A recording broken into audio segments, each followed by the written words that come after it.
Greetings, citizens of the world. We are anonymous.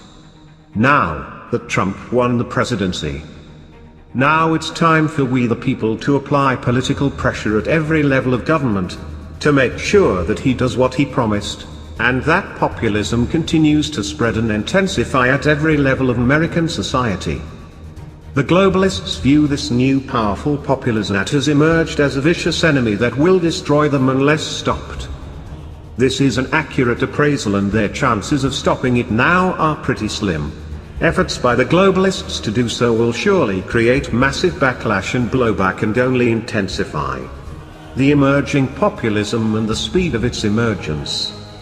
If Trump turns out that he does not keep his promises to the American people, as some fear, as an example, yesterday he made a speech saying he was honored to have Hillary Clinton in attendance and he had great respect for her. Maybe this is the first sign in Trump backpedaling. Whatever happened to she should be in jail. Nevertheless, we the people can still continue our new wave of populism and eventually create enough political pressure to obtain the changes we need. It may be more difficult and take longer, but thanks to the internet, the American populism will not go away but will continue to grow rapidly by leaps and bounds. It's necessary for our nation's survival as a republic that we must all work together collectively to make certain that the Illuminati bankers are booted from America and no longer allowed to parasitize it. The current American system has worked out very well for the top 1% and their close associates, whom they keep well supplied with money, status and a lavish lifestyle. But it has failed at least 80% of the rest, and the middle class has been blindsided by a self-serving Congress and presidents, and is shrinking rapidly into poverty that was never expected. The top 1% had to hijack the American government at all levels and corrupt society to obtain the level of control and asset stripping necessary to feed their lavish lifestyles. And sadly, we now know for certain that the 1% has been stacking the US Congress and using it and their typically bought and appointed presidents to institute a massive deconstruction of America the Republic.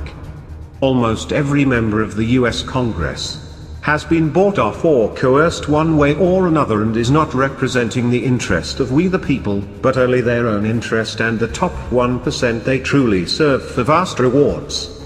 In order to do this, they have bought off almost every member of the US Congress, most high officials, and instituted the USG policy of free trade and globalization in order to transform American workers into their serfs and slaves. The top 1% has stacked the US Congress with their stooges and doofuses, and manipulated them to do the 1%'s bidding. This includes exporting heavy manufacturing and industry out of America to third world nations with incredibly low labor rates. This has allowed them to sell cheap goods inside the USA and keep we the people satiated while they globalize us and transform America into a poor third world nation. This is all part of an age-old plan of the Rothschild banksters to globalize the world and from a new world order. This globalization, free trade process has actually increased the stock earnings of the top 1%, while it has rapidly diminished the American middle class, most of whom are hanging on for dear life, one paycheck out of the street. We are anonymous.